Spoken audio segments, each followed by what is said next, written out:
Esta educación es una antieducación. La instalación de métricas en la educación lo distorsiona todo, ¿no? ¿Es la prueba PISA realmente un indicador para poder medir qué tan bien o qué tan mal estamos? Están escritas en un lenguaje pretendidamente universal, que sabemos que no lo es.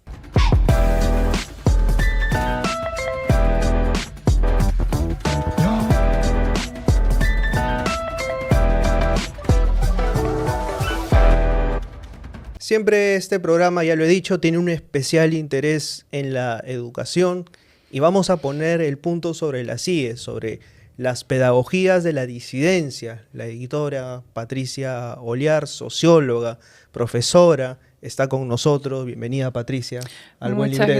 Muchas gracias por tenerme aquí. Hace años que te sigo con mucho interés. Muchas gracias. Sí, claro que sí. He visto todo tu desarrollo y lo que estás haciendo ahora. Me parece todo importantísimo, sí. Muchas gracias. A ti.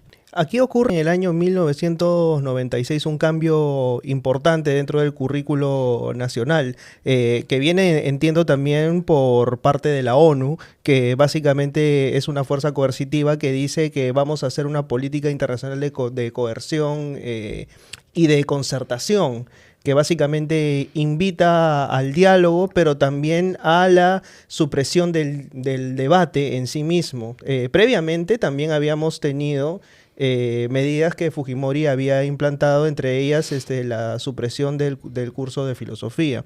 Vemos también una tendencia neoliberal que abraza ciertas políticas que acaban con una educación dialógica y más bien implantan una educación un tanto más pragmática, orientada a determinado tipo de políticas internacionales. Así es.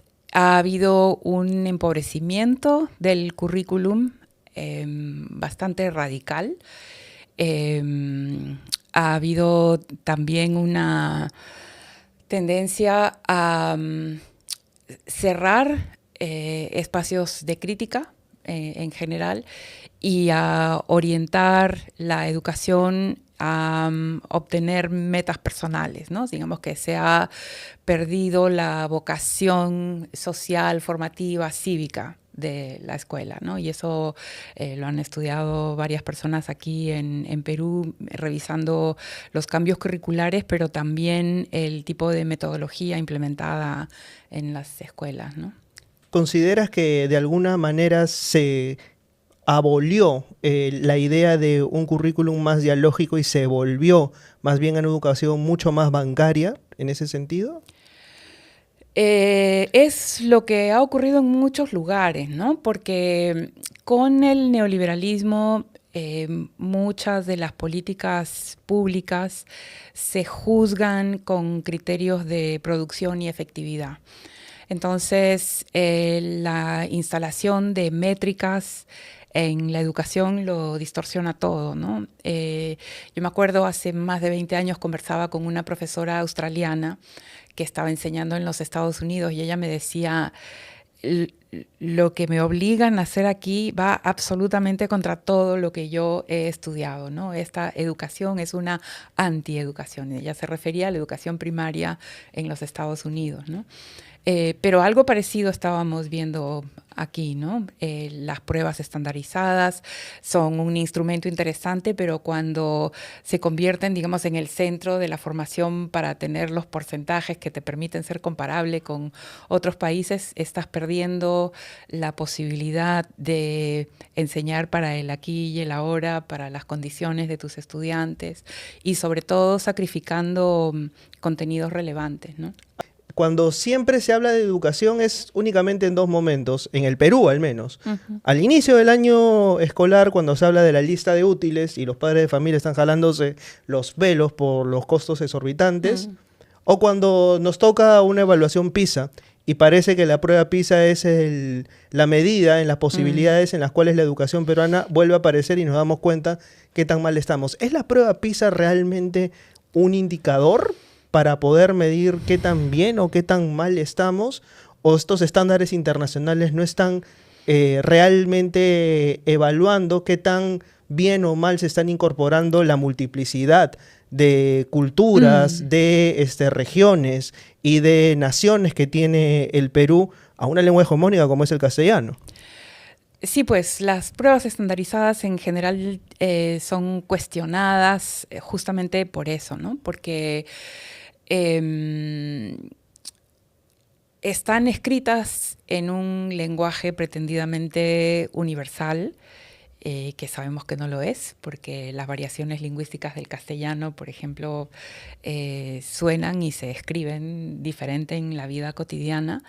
Pero lo más preocupante para mí es que se enfoque la educación en cómo nos va a ir en la prueba, ¿no? Porque eso hace que te concentres en un determinado aspecto y que dejes de lado todas las otras funciones que puede o que podría tener la escuela, ¿no? Y eso, en los años en los que he investigado en colegios, es increíblemente variable y depende todo de si la escuela específica tiene un proyecto propio o no lo tiene, ¿no? Y ahí tú ves en un extremo, digamos, gente que en condiciones terribles hace cosas preciosas, ¿no? Con dedicación, con empeño, con un esfuerzo increíble de parte de los profesores, y tienes otros lugares donde es como una máquina, ¿no? Que se enciende en las mañanas, se apaga en las tardes y no importa mucho lo que pasa adentro, ¿no? Y que depende más de la voluntad y del esfuerzo del docente, Sí. que realmente después de todo el aparato organizativo educacional, ¿no? Sí, porque, digamos, hay muchas traiciones cotidianas, ¿no? que ocurren en las escuelas.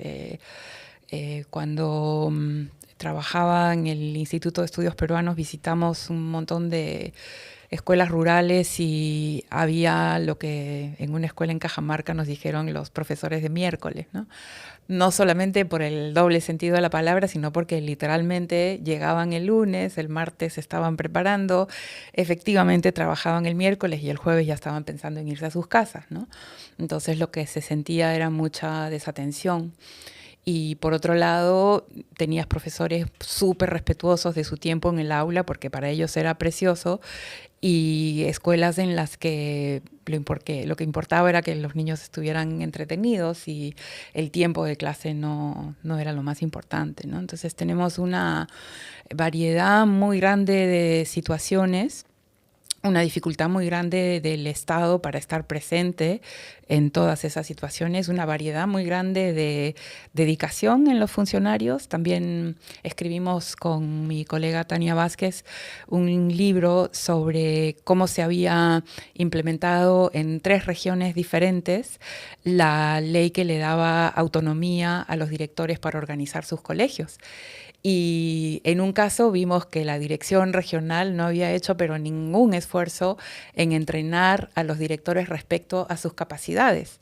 En otra región vimos que la UGEL estaba absolutamente comprometida con el proyecto y habían hecho todo lo posible para que eso ocurriera de la mejor manera posible, muy, muy comprometidos. Y en otra región era como en el medio, ¿no? Entonces es Sí. un archipiélago de individualidades y no Sí. de esfuerzos colectivos. No, pues porque para eso necesitas una voluntad política muy clara, ¿no? Y algo que vaya así de arriba a abajo con mucha consistencia, pero que garantice también horizontalmente, digamos, la posibilidad de que haya un control sobre cómo se efectivizan esas medidas. Y, por ejemplo, un punto político muy importante en las políticas educativas es qué lugar tiene la comunidad en el manejo de la escuela, ¿no? Si es una comunidad o no es una comunidad educativa la que maneja la escuela, ¿no? Y ese es un tema así bien, bien importante, ¿no? ¿Qué lugar tienen los maestros en las decisiones, los estudiantes, los padres de familia, ¿no? ¿Tú crees que, por ejemplo, en ese sentido, la escuela particular ha convertido en muchos de los casos, no me atrevo a decir en todos, pero sí en muchos de los casos a la escuela en un servicio que se le presta al estudiante y el estudiante está mucho más empoderado que el mismo docente y que el mismo director y que la misma comunidad educativa en general? Porque pareciese hoy que el docente puede parecer una pieza fusible dentro del sistema, en el que básicamente ni siquiera ya es un mediador, simplemente es un transmisor del servicio y prácticamente no tiene mayor injerencia y básicamente se le reclama absolutamente todo. Un servicio al cliente, ¿no? Exacto. Porque ese es algo que ha ocurrido también con el neoliberalismo, y es que se considera a las personas que reciben un servicio como como un cliente, y la satisfacción se mide también con criterios muy diversos, ¿no? Entonces, las pruebas estandarizadas supuestamente están ahí para medir esos aprendizajes. Pero hay escuelas que también han resistido eso, ¿no? Hay un estudio bien bonito que publicó Grade sobre estos proyectos como más independientes, de escuelas que tenían proyectos pedagógicos propios, y es bien interesante, ¿no? Porque hay cierto margen de manejo, ¿no? De algunas escuelas para poder implementar proyectos que a ellos les interesen y que se trabajan de manera mucho más coordinada con padres, con estudiantes, y donde el proyecto educativo es lo que lidera, digamos, la escuela, ¿no?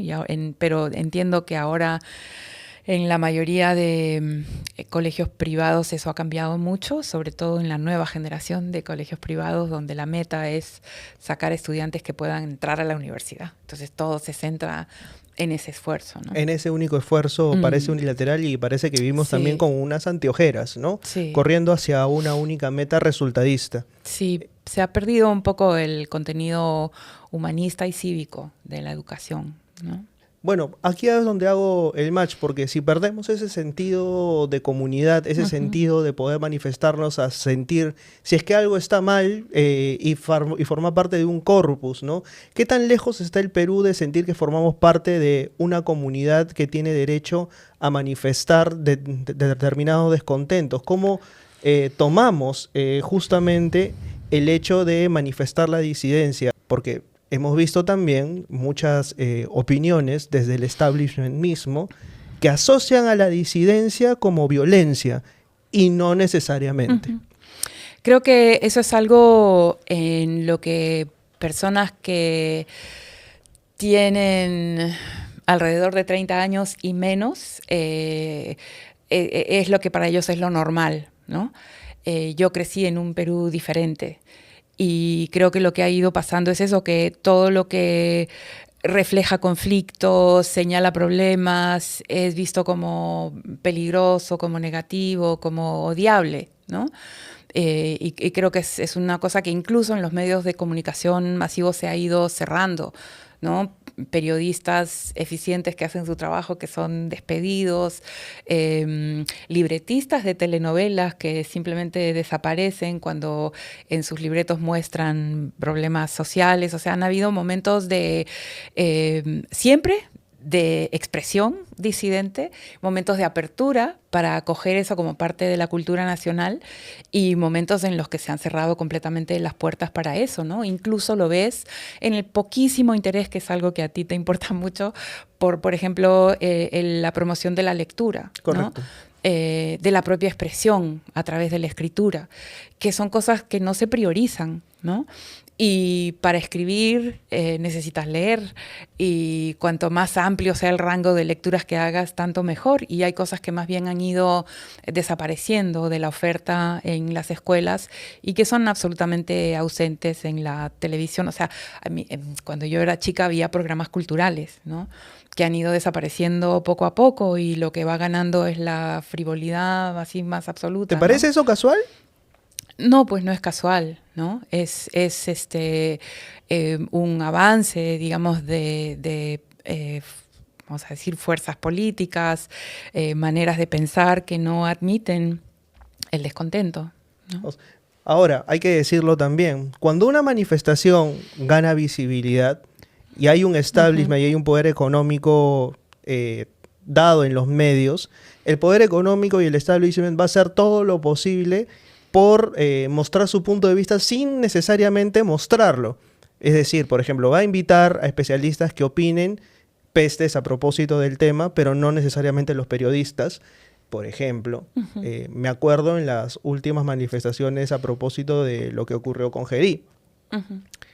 Invitaban a gente y decían, por ejemplo, han roto tal pista, han roto tal tacho de basura, pero no se mencionaba los heridos que estaban habiendo en la marcha, por ejemplo. pintaron un mural a propósito de Truco y en aras de recuperar el ornato de la ciudad lo volvieron a pintar. Un mural puede decir mucho más que a veces muchos discursos políticos. Y el discurso también que te dice, supuestamente, el espacio es para mantenerlo ordenado, pero no es para que sea de la gente, también te dice algo versus lo que significa realmente que un espacio sea público, ¿no?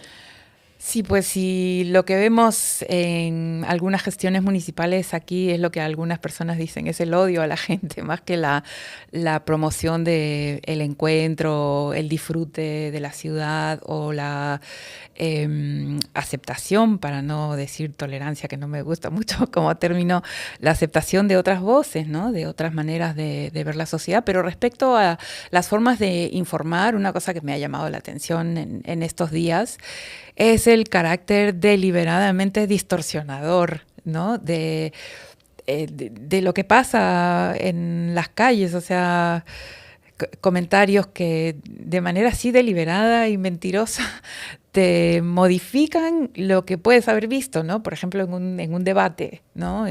A propósito de las elecciones. Tú has escuchado, te puedes formar tu propia opinión y después te cortan, ¿no? Los bytes y te los interpretan de la manera que quieren. Es absolutamente asombroso. Yo no he visto eso, salvo Fox en Estados Unidos. Sería absolutamente condenable en otra parte, no hacerlo de manera tan burda, porque como tú dices, en otros casos lo que hay es simplemente silencio, la pretensión de que te están mostrando algo de manera imparcial, pero te están cubriendo, ¿no? Cosas que también la gente ha visto, pero de las que no se quiere hablar. Pero en este caso es así, distorsión deliberada, abierta, ¿no? Mentira, mentira, ¿no? En este caso, por ejemplo, cuando hablamos de disidencia a través de manifestaciones, a través de interpretaciones, a través de, por ejemplo, flash mobs, cosas que se hacen, por ejemplo, ¿cómo es que esto puede impactar dentro de la opinión pública? Yo creo que impacta principalmente por el desarrollo enorme que han tenido las redes sociales, ¿no? Que se han convertido definitivamente, sobre todo para los jóvenes, pero no solamente para los jóvenes, en un canal más confiable para la gente, ¿no? Por eso mismo ahora está también en disputa y lo que tienes son, digamos, la ocupación masiva de ese espacio también con medios alternativos desde el otro lado, ¿no? Que más bien distorsionan todo, pero por las buenas 2 primeras décadas de este siglo hemos tenido una apertura que se ha dado por ese lado para hacer visible y para amplificar lo que pasaba en las calles, ¿no? Que en el caso de Perú, eventos como la marcha para derogar la ley Pulpín o la salida de Merino son la prueba, ¿no? Porque tenías muchísima gente en la calle que no se había informado por la televisión de lo que estaba pasando, sino más bien a través de esos medios, y lograba articularse y salir a la calle de manera sorprendente para los medios y para quien no estuviera, digamos, circulando por ese tipo de medios de información, ¿no? Entonces, yo creo que la calle no deja de ser un espacio importantísimo, pero su amplificación a través del uso que la gente hace de medios alternativos le da un impacto mucho mayor, ¿no? Es interesante lo que mencionas porque hay que reinterpretar nuevamente el sentido de lo público, ¿no? Cuando hablamos de lo público, estamos hablando del espacio en el que se habita. Y no solamente se habita, sino que la gente se lo apropia. Y al apropiarse de un terreno público, muchas veces aquí tenemos el significado de, ok, lo público es ornamental, entonces no se toca. Y ese es un concepto también propio de cierta tendencia política también, ¿no? Y la pregunta es por, digamos, ¿dónde está la vida? ¿No? Claro. ¿Dónde está la vida y cómo nos relacionamos con la vida social y con el disfrute de lo colectivo, ¿no? Y ciertamente allí, desde la arquitectura, desde la cultura, hay maneras bien diferentes de entender la vida contemporánea, ¿no? Hay una politóloga que se llama Wendy Brown, que tiene varios libros, pero uno específicamente sobre lo que el neoliberalismo le ha hecho a la cultura contemporánea. Y ella identifica como dos consignas, ¿no? Destruir lo social y desprestigiar lo político, más o menos lo frasea de esa manera, no me acuerdo si es exactamente eso, pero ella justamente apunta a cómo la vida pública, la vida en sociedad ha ido siendo erosionada. Menciona esta famosa frase de Margaret Thatcher, ¿no? La sociedad no existe, pero por otro lado también esta desconfianza en la política, en la democracia, como espacios desde los cuales las personas pueden intervenir en lo social, ¿no? Y en lo político. Y quitarnos, digamos, de la imaginación la posibilidad de que estas cosas puedan hacerse desde lo público, ¿no? ¿Consideras que hay un mea culpa desde el lado ideológico? Es decir, por ejemplo, antes se asociaba al intervencionismo de la calle como un terreno enteramente de la izquierda, pero ahora también vemos del otro lado, que se están haciendo manifestaciones también desde el lado de la derecha. Pero se ha acusado siempre a la izquierda de ser enteramente paternalista y de ser bastante cerrada a la hora de decirle a la gente qué pensar. ¿Consideras que ese podría ser un mecanismo de autocrítica o no? Hay dos partes, digamos o quisiera contestar a tu pregunta desde dos temas diferentes. Uno, muy contemporáneo, es la lectura que la nueva derecha o la derecha radical ha hecho de Gramsci, ¿no? Porque la consigna de la nueva derecha es que tienen que dar la batalla cultural porque la izquierda ha ganado la batalla curioso, cultural. ¿no? Que la derecha, ¿no? usa una consigna que es de alguien muy de izquierda. Exactamente, ¿no? Pero lo que dicen es eso, ¿no? Que él lo entendió perfectamente y que le dio a la izquierda global una dirección, ¿no? Una dirección que la izquierda global, ¿no? Cada una en sus países, o cuando gobernaron o cuando no gobernaron, aplicaron consistentemente, ¿no? Y es el de, ellos dicen, imponer su agenda, pero para muchos pues es esto de, bueno, defender el humanismo, defender los derechos, etcétera, y defender el lugar que tiene la cultura en nuestra forma de ver el mundo, ¿no? Y entonces lo que han decidido ahora es que tienen que dar la batalla cultural de una manera mucho más deliberada, que no es que antes no lo hicieran, ¿no? Antes lo hacían con esto que tú decías, con esta pátina de imparcialidad, digamos, ¿no? Que implicaba silenciar otras voces. Entonces, esa es una manera de verlo, ¿no? Es decir, de leer esta pregunta que me acabas de hacer.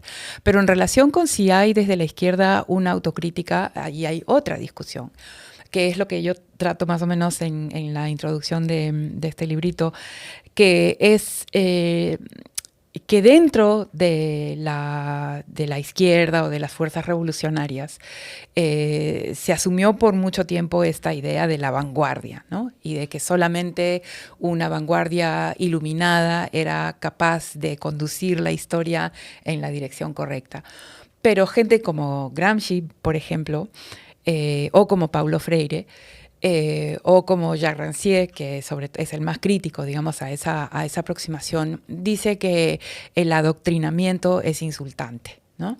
Y Freire dice, nadie te va a liberar si no te liberas tú mismo, ¿no? Y entonces toda su aproximación pedagógica era para conducir esa exploración, para que el individuo se apropiara de sus circunstancias para actuar sobre ellas, ¿no? Y Gramsci, por ejemplo, decía que el partido, ¿no? El proletariado, lo que tenía que hacer era identificar las expresiones autónomas de disidencia que se encontraban en el pueblo y trabajar con eso, ¿no? No imponer una cosa desde arriba o desde afuera o desde la razón, que era, como decía Carlos Iván de Gregori, la versión extrema, digamos, en Sendero Luminoso, ¿no? El explicarte tu visión luminaria, ¿no? De qué es lo que tienes que hacer y forzarte a ese camino como fuera, ¿no? Entonces, dentro de la propia de la propia disidencia, de las fuerzas revolucionarias, digamos, han habido todo el tiempo este tipo de aproximaciones, ¿no? O trabajar con las personas. Gramsci tiene un texto bien bonito sobre el momento de la iluminación, digamos, en que tú, que vives como una hoja al viento, escuchas en la calle a alguien que te dice algo tremendamente revelador y motivador, y a partir de ese instante se abre algo en ti que te hace pensar de otra manera, ¿no? Entonces, como procesos muy personales, muy individuales, con los que quien quiera que quiera hacer política tiene que trabajar.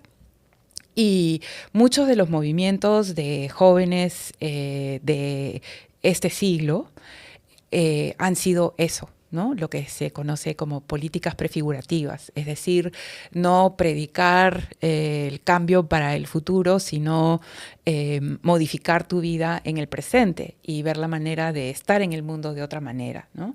Que es lo que muchas de las corrientes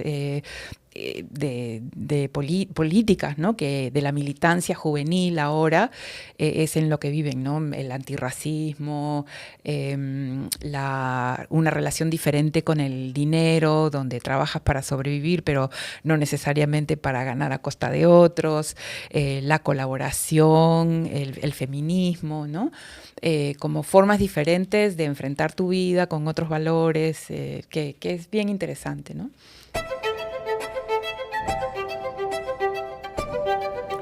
Siempre me pasa lo mismo. Un libro me lleva a otro libro.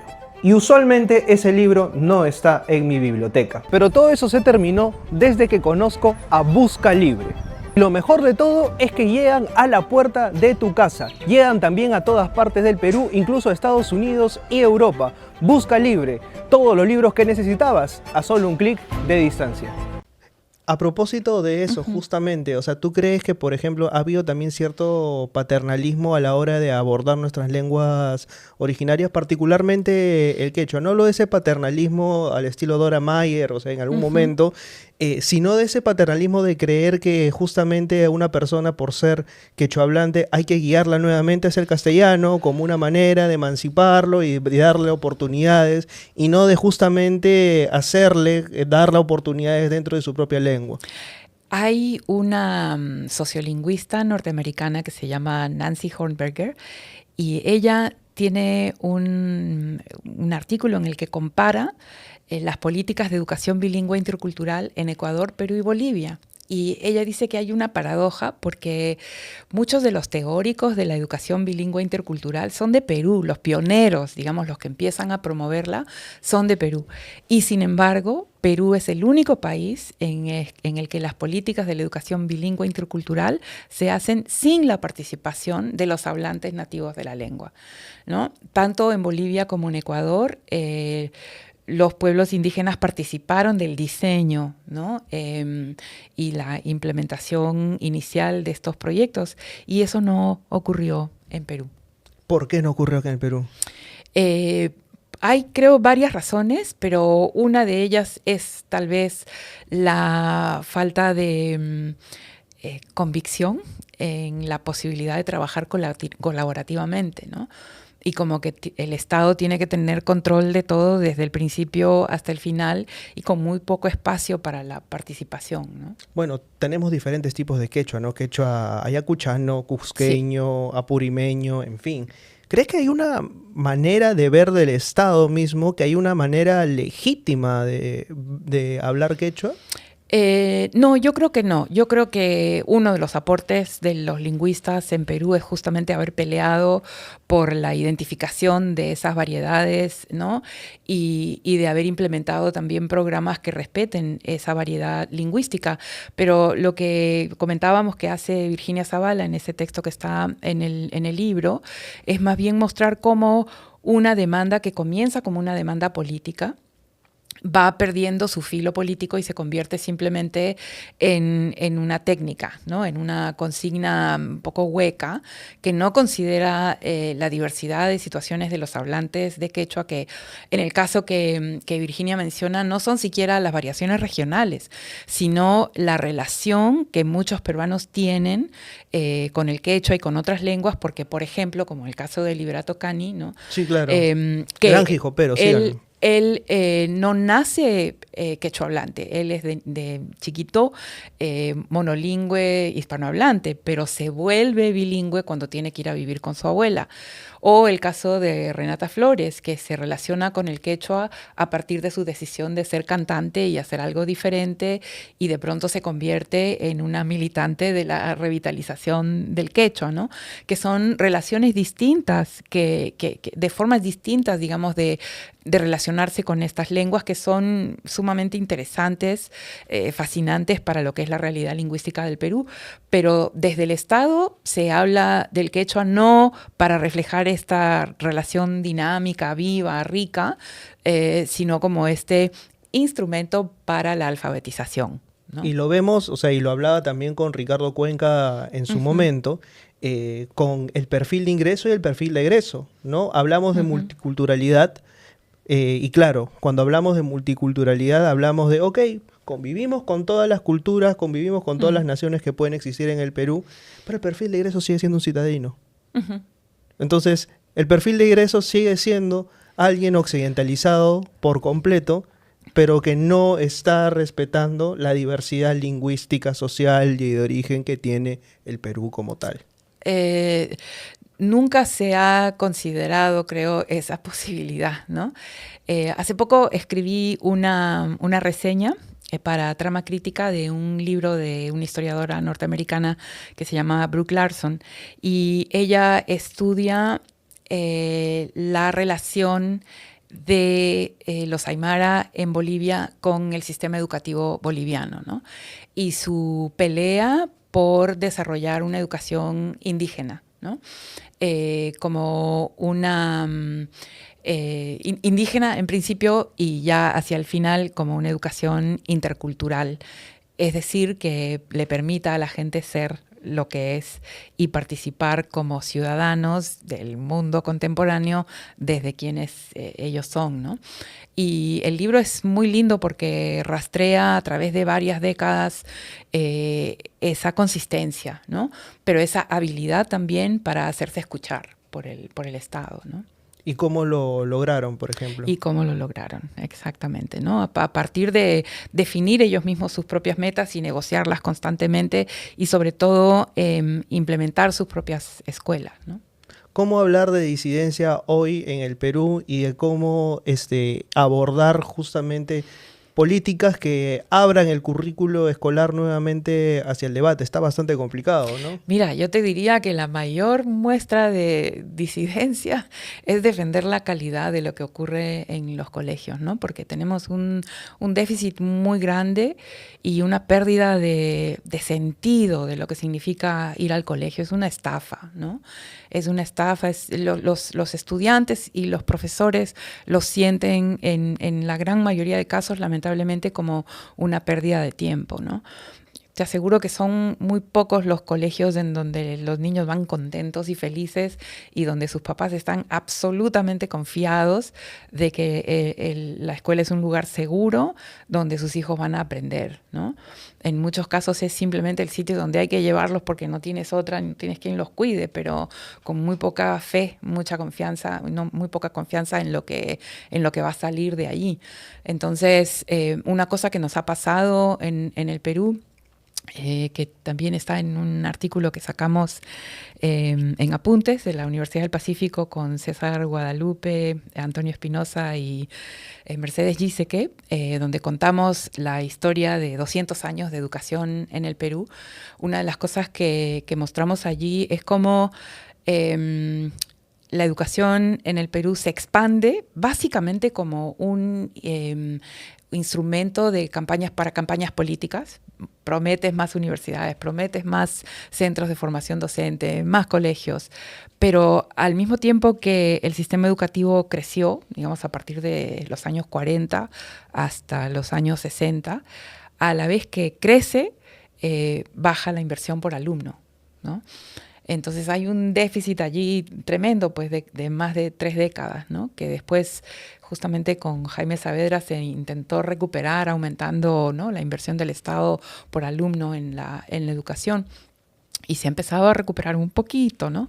Pero no para resolver el déficit de ya varias generaciones que han crecido con una educación muy pobre, ¿no? ¿Y cómo habría que estipularse un plan para poder recuperar esa inversión del Estado por alumno?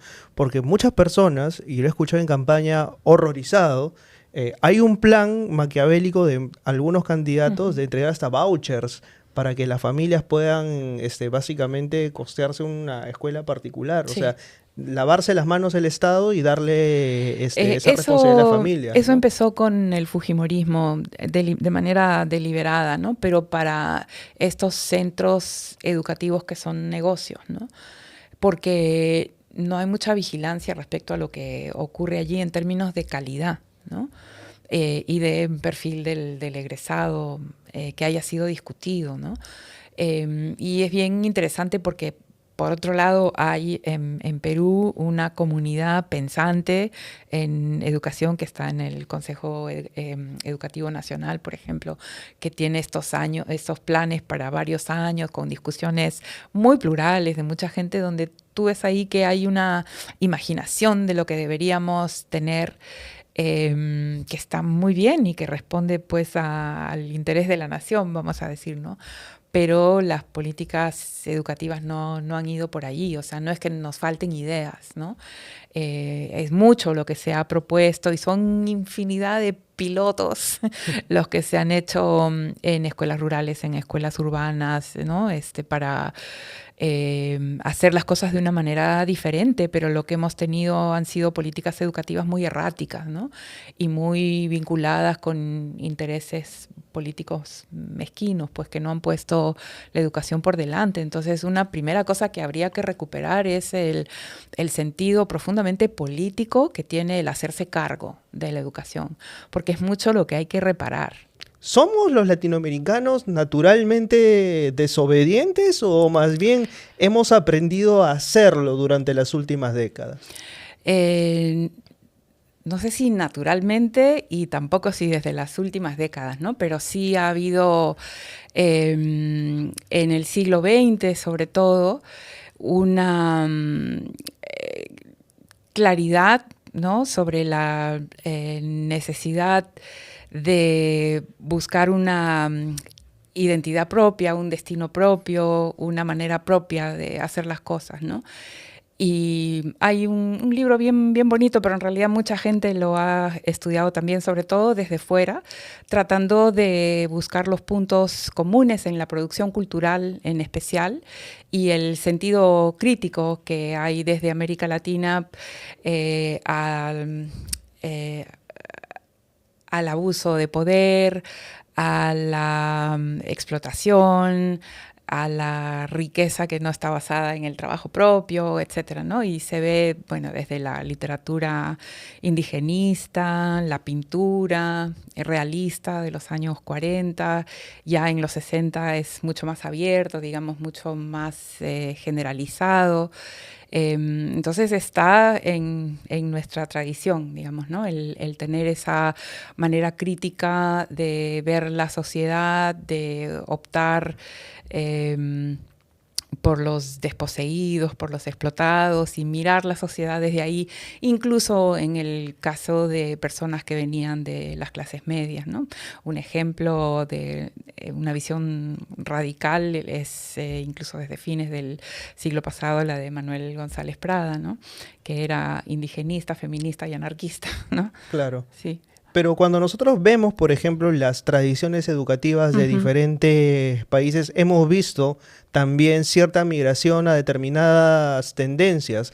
Hay una pedagogía también pareciese a la sumisión, a no cuestionar determinadas tendencias políticas y a no dialogar. Y ahí es donde entra justamente Paulo Freire, ¿no? Que era uno de los que a través de Pedagogía del Oprimido invitaba al debate. Se ha perdido la capacidad de debatir desde la escuela. Sí, creo que es algo que ha ocurrido sobre todo en los últimos años, ¿no? Y bueno, Freire trabaja por fuera de la escuela. El cuestionamiento a la escuela como institución para la dominación se ha repetido varias veces. La primera vez ocurre en Europa y en Estados Unidos en los años 20, un poquito antes también, cuando, digamos, fracasa la promesa democratizadora de la educación. Porque la escuela, si bien existía, digamos, desde antes, es en fines del siglo XIX, principios del siglo XX, donde se convierte en obligatoria y aparece con la promesa de ser universal y de estar recogiendo un derecho, ¿no? Pero hay una serie de movimientos sociales en esa época, en general, digamos, contra la explotación, movimientos sindicales, etcétera, que también cuestionan el rol dominante de la escuela y su fracaso porque no logran educar de la misma manera a las clases medias y a las clases populares. Entonces hay una serie de movimientos de cuestionamiento y es allí donde aparece la pedagogía como herramienta política, ¿no? La pedagogía como forma de traducir la cultura de las élites a las masas, ¿no? Y aparece entonces como una manera de enseñar diferente. Y en el Perú es bien interesante porque un poco durante el gobierno de Leguía, pero sobre todo después durante el gobierno de Bustamante y Rivero, durante esa primavera democrática, digamos, llegan a Perú discípulos de John Dewey, que era un pedagogo demócrata aliado, digamos, de las clases trabajadoras, y hay varios pedagogos peruanos, entre ellos José Antonio Encinas, que abrazan esa pedagogía, ¿no? Y después Freire, en los años 60, él principalmente desarrolla su pedagogía del oprimido para la organización popular, ¿no? Por fuera de lo que él llama la educación bancaria, ¿no? Como una pedagogía más activa que invita a los sujetos a tomar control sobre sus circunstancias, ¿no? Hay mucho que reparar y sobre todo educar en la disidencia. Yo quiero agradecerle a Patricia por haber venido al Buen Librero. Muchas gracias. Bueno, a ti. Y con nosotros será... a todo esto, ya está disponible Pedagogías de la Disidencia, de Patricia Olar y de un gran grupo de especialistas publicado por La Siniestra. Así que vayan a conseguirlo, por favor. Sí, se puede bajar también. Se puede bajar gratuitamente. También. Sí. Gratuitamente, ahí sí, está, sí, al alcance de las personas. Con nosotros será hasta una próxima edición. Nos vemos el próximo jueves. Chau, chau.